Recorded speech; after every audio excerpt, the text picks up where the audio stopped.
Formally introduced. So the next speaker will be Luigi Santocanale, and he will be talking about cyclic and dualizing and subpreserving endomaps of a complete lattice. Okay, thank you, Michael. Let me say that the title that was foreseen is the involutive quantaloid of completely distributive lattices. So it was a work that I went on developing. I was not completely satisfied.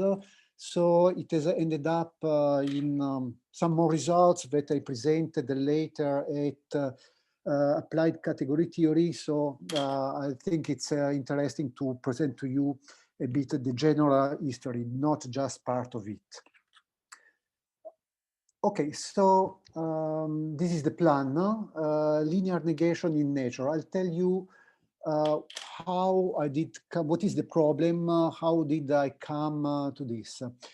So I consider the category of complete lattices and subpreserving maps, okay, or join preserving maps. And if you take the endomorphism of a complete lattice, so the joint preserving maps from a complete lattice to itself, this makes up a quantale where the composition is composition, where the multiplication of the quantale is given by composition of maps. Okay, in the my last in the last ceramics, I observed that when we have either a finite chain or the unit interval of the reals, then this is actually an involutive quantale, where you know that the involutive quantale is determined by the dualizing object, so the negation of the unit, and well, this formula gives what is the negation of the unit, which turned out to be a cyclic and dualizing element. So the main question was then when, for which chains or for which, more in general, complete lattices, this quantale is an involutive quantale. Okay, let me say that in the literature, what I mean for involutive quantale is a synonym of Girard quantale. So let me say, recall what is a Girard quantale. So a quantale is, as we have seen, is a monoid or a semi-group if you don't need the unit, in the category of complete lattice and subpreserving maps. So Girard quantale is the complete version of an involutive residuated lattices, or of a star autonomous poset, which is complete, which does not need to be commutative. So, but the negation is a cyclic negation. So what is a possible axiomatization? You have the star, which is call it the linear negation. And if you define this residual, this implication just by duality, then you get real residuation or composition, the multiplication as right adjoints in both places. Okay, so let me motivate a bit this. So I came to this problem for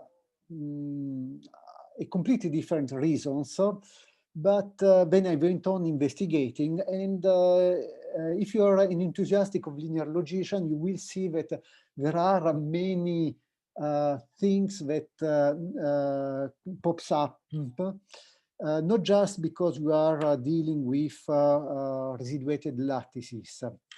One interesting thing is that if you take these quantals that are canonical models of intuitionistic non-commutative linear logic, and then you add a classical negation on the top of it, then it turns out that you enforce also a classical behavior of the additives. So the additives becomes distributive. So this, if you, okay, I'm trying to go ahead.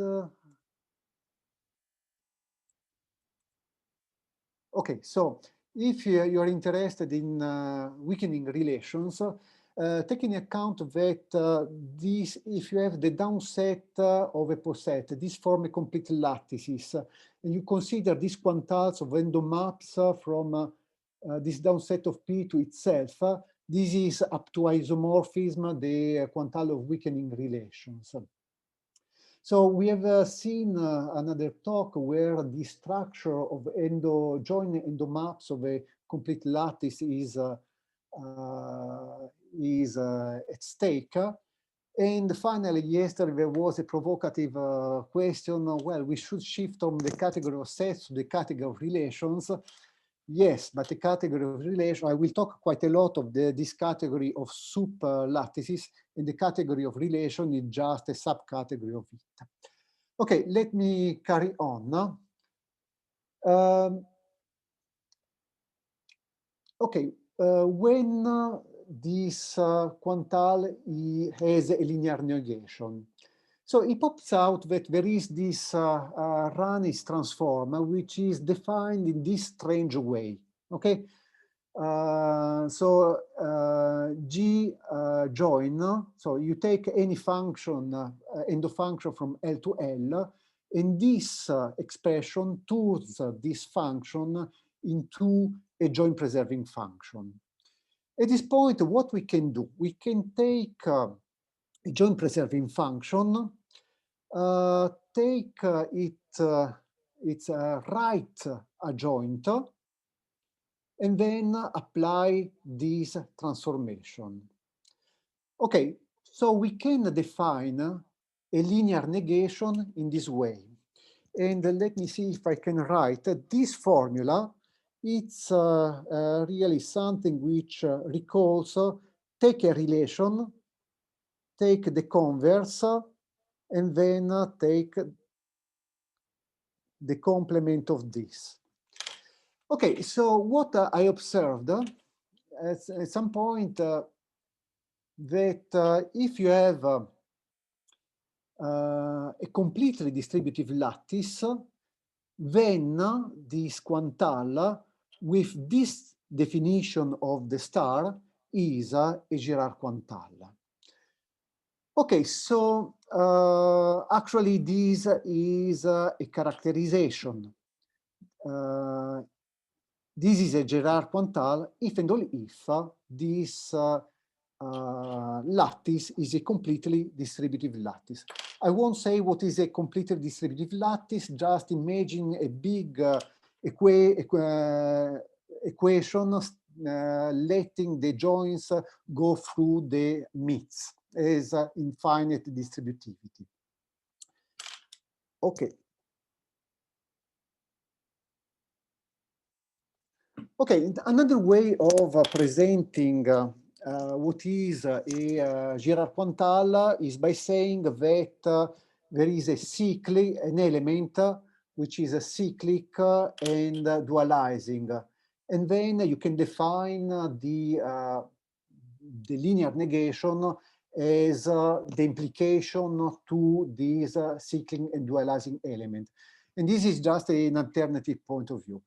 Let me tell you why I was not so satisfied is because at some point I realized that in this book that I'm quite obliged to, so I'm advertising for, there was a similar result stated, as you can read, that if you define a zero in this way, essentially as I proposed before, then this is dualizing if and only if this is completely distributive lattice. So I went on, and while the result is essentially the same, well, the proofs are quite different. And then I went on in this way, trying to understand. My approach was based on these Rayleigh transforms. So let us see where they come from. And here it comes, there comes the fact that the category of superlattices is, okay, let me call a model of linear logic, but of proof theory of linear logic. So it is a so-called star-autonomous category. So given each object, you have the star of each object. For example, if you have a vector space, the dual vector space is the star. Well, in this case, the dual of a complete lattice is just its opposite. And it's isomorphic to the function, joint preserving function from this lattice to the two-element Boolean algebra. Okay, there is another nice guy that fits the panorama, is the set of inf preserving function from a complete lattice to another. And then you can just say that as a set, the inf preserving function are just the subpreserving function from the op of one to the op of the other. But moreover, you have to add an op to get fixed the exact way the order is computed. Okay, so considering when the op is actually the star, it's a linear negation from the interpretation of linear logic on proofs. And recalling that the general laws like the negation of the implication of x implies y is x and non-y, then you get that an isomorphism between this set and some tensor product. Okay, how can we understand this? We can understand this by saying that these maps, this set of maps can be taken as a concrete representation of these tensor products, which on the other hand, it might be defined in a very abstract way. Okay, so let's come back to the Rayleigh transforms. What are they?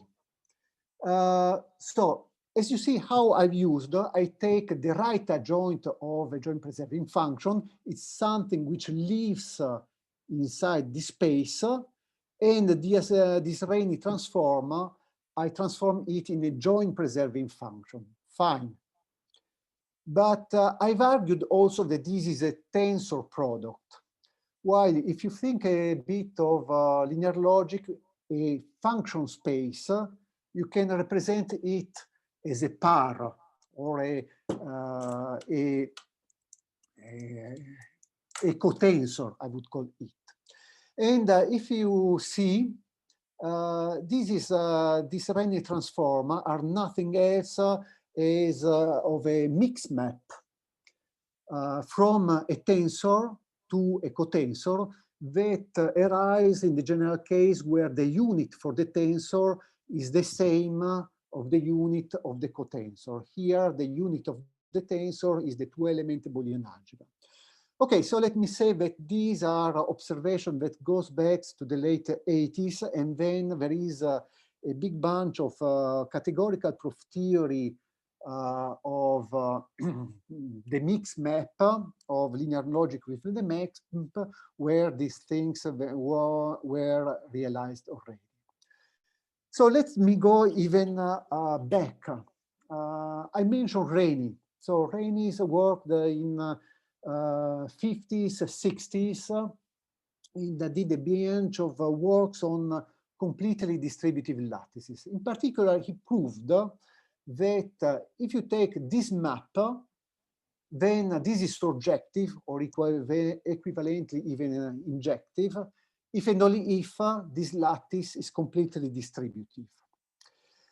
Now, this map is natural. So it's a map between two B functors, and it has natural properties. Okay, and this concretely pops out that the image of this lattice into here is a B-ideal. Okay, so if the map is surjective, then it will contain every invertible element and also the identity. Okay, and if since it is a B-ideal, then if it contains an identity, it contains all the maps. More or less, this is the situation. And then the fact that it contains the identity essentially amounts to this relation. Okay, so now what are cyclic and dualizing elements of this quantale? So in the paper, you will see that there is a theorem at some point that states that there are, if you consider this as a monoid, there are exactly two elements that commute with all the others. So the central main, these are the bottom element and the identity.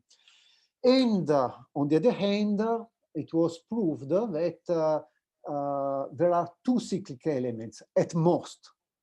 The top is always cyclic, while if the Rényi transform of the identity is cyclic, then L is a completely distributive lattice. And then you can say that this is also dualizing. So this was to put forward what my proof was stating with respect to the work by Eklund and the other people. Okay. Okay, there are a bunch of other marks, such as, okay, these also appears in the paper by Peter, okay?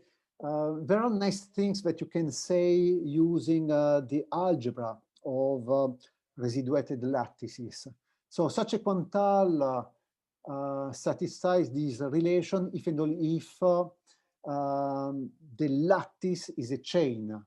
And more curiously, at some point, I looked at the converse relation. This holds if and only if this lattice has no completely joined prime elements, so generalization of atoms. Okay, then with all the theory, there is something that pops out that needs to be pointed out. Okay, suppose that you have an involutive residuated lattice and you want to embed it in some lattice of this form, which moreover is has this linear negation. Then the original involutive residuated lattice forcedly is a distributive, okay, if you try to embed all, well, meets and joins.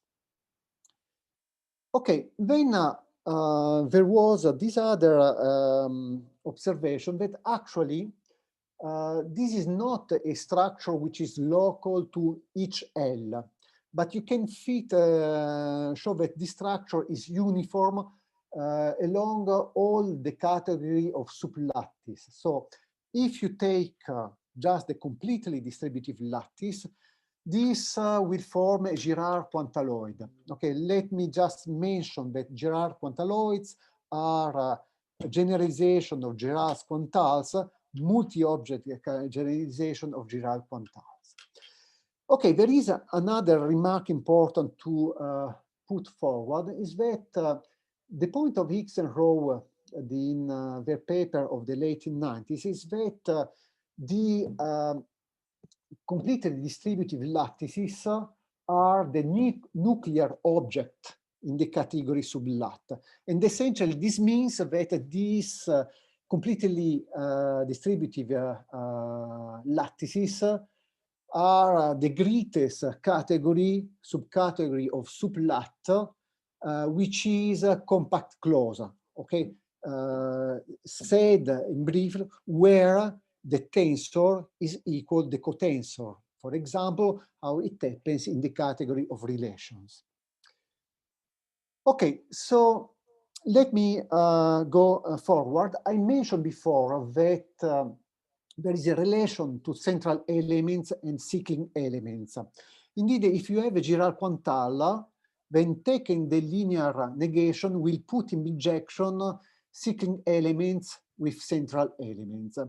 Okay, and so then let me mention this other fact that dualizing elements bijectively corresponds to invertible elements. And I don't know whether anybody can give me a reference to this. Well, I got it from a work by Max Kelly in La Plaza, defining compact closed categories. Okay, so let me say, what can I say about the dualizing element? I take a join, well, a sub-preserving function from L to L, and it is dualizing.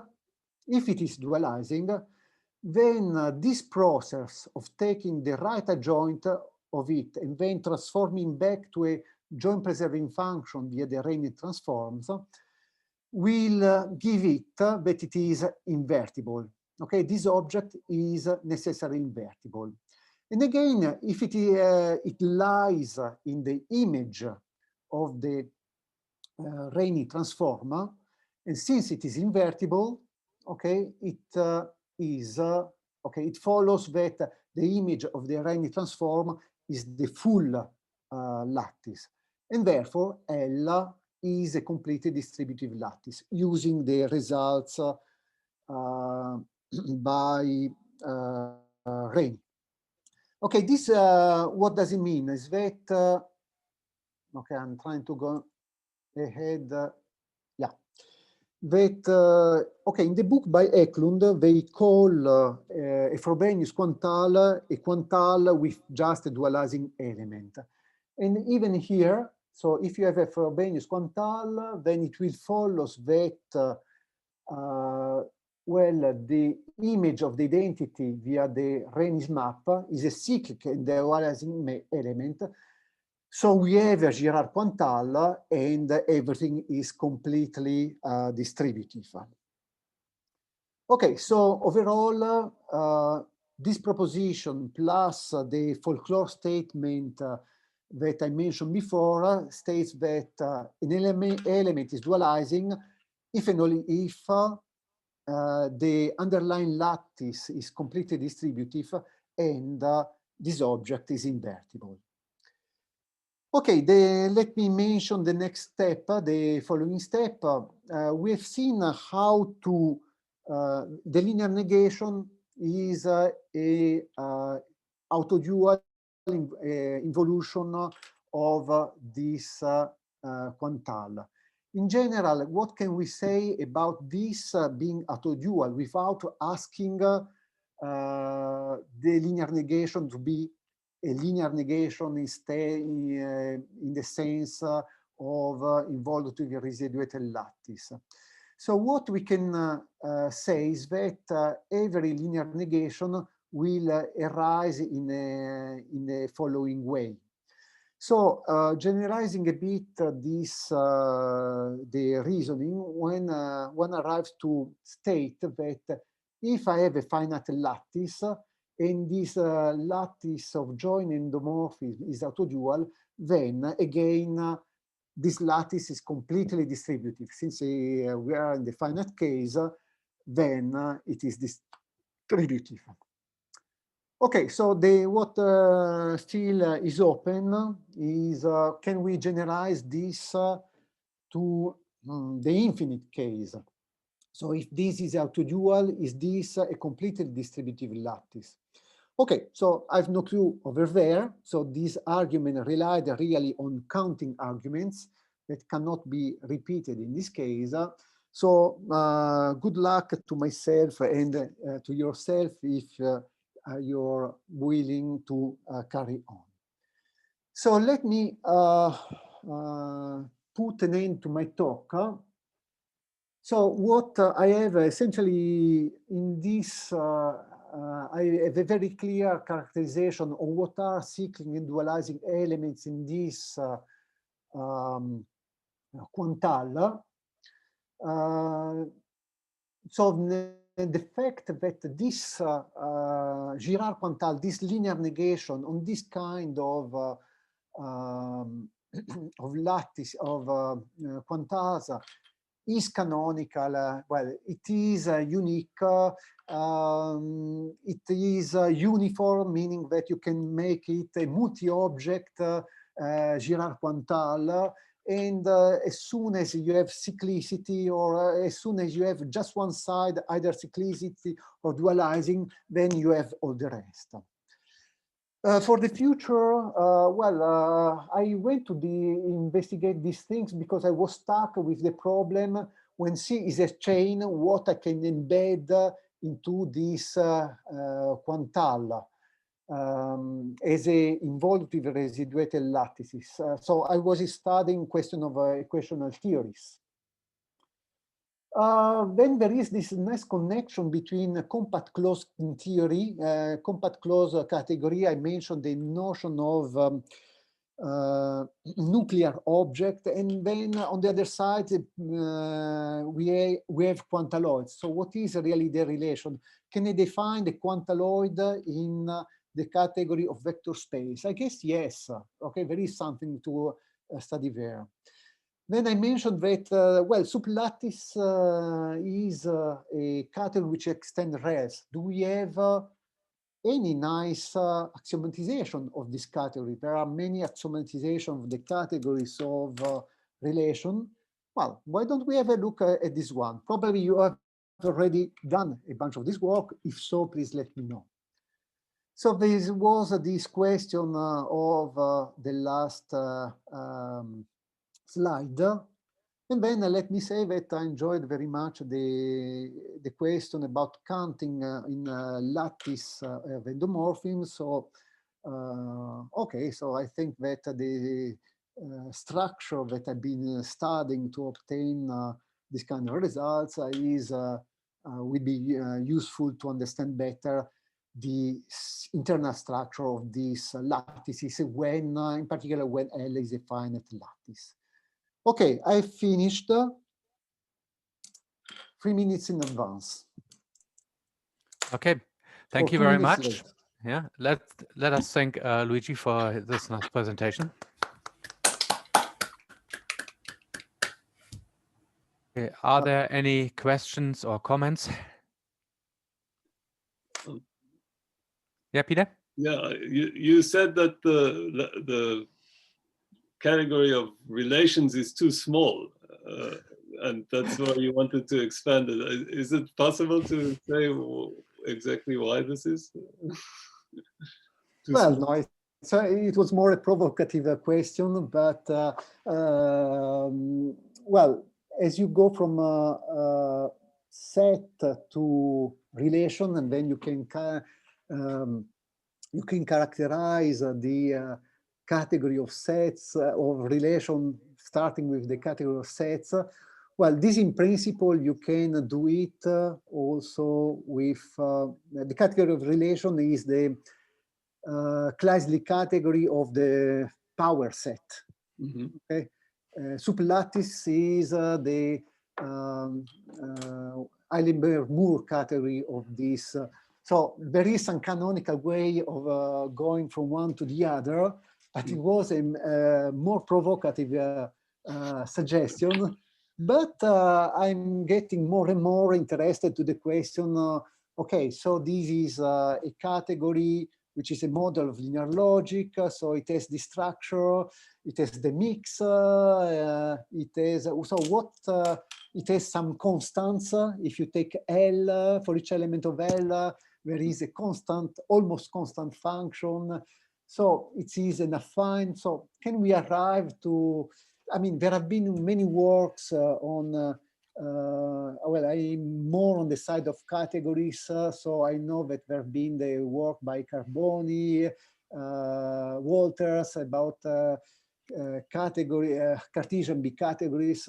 Well, can we do something similar for the category of lattices? And this is a problem not necessarily restricted to category theorists. I mean, much work on relation has been done in this community already. Yeah, thank you. That's nice. Are there any further questions or comments? So I have a question. So thank you very much for the beautiful talk, Luigi, and it makes sense. Hi. Thank you for explaining these connections with this, with the identity being in the image and the connections between the cyclic and the dualizing. You mentioned categories where the tensor and the cotensor are equal. Yeah. If this is for residuative, if this happens for residuative lattices at the one object category level, then you get what is called a pre-group. Yeah. So can you get examples of pre-groups from here, or does this feature happen only at the category level? No, no. In principle, you can get them for free. For free, just by definition, they are there. For example, when so many ideas came from studying the endomaps from the unit interval to itself, so this particular quantal, and then you could see that dualizing is the same as invertible. Okay, so well, the lemma that I mentioned is just a step further, but it took me a bit of time to realizing it was true. But still, I mean, the notion of a nuclear element in a quantal, it's there. Still, so I could see that for the unit interval of the reals, this was working. I could see that the fusion or the tensor, the composition is equal to the cotensor. In general, well, probably still to be need to be understood. Okay, what so what is the greatest? How could I say? Compact clause subposet, subquantal, or sub. So this makes sense, but at the moment I don't really have a clue, apart from the example that I gave to you of the unity interval. So if we so we know that for all distributive L pre-groups can actually be embedded into maps on certain maps on a chain. Mm-hmm. But do you get more if you relax the condition that this is a chain and you take an arbitrary completely distributive lattice? Look, for the moment, I really no idea. So I cannot how to answer. Well, I can try to think a bit on it, but I need some time to find it out. As soon, on the other hand, as soon as you go from a chain to a completely distributive lattice, what I can say is that the mix rule is not does not hold anymore. So you don't have anymore 0 is less than 1. And okay, for developing a theory a bit in the style of Higgs and the other author, you need to have at least coincidence, well, some kind of relation between the two. So exactly, so this was a starting point for for them. And well, if you think what compact law says that the tensor is equal to the cotensor, and the same is the unit for the unit. The unit of the tensor is equal to the unit of the cotensor. So excuse me to interrupt, but yeah. I think we should keep that discussion for the breakout session. Yeah, let us thank Luigi again for the presentation. Yeah.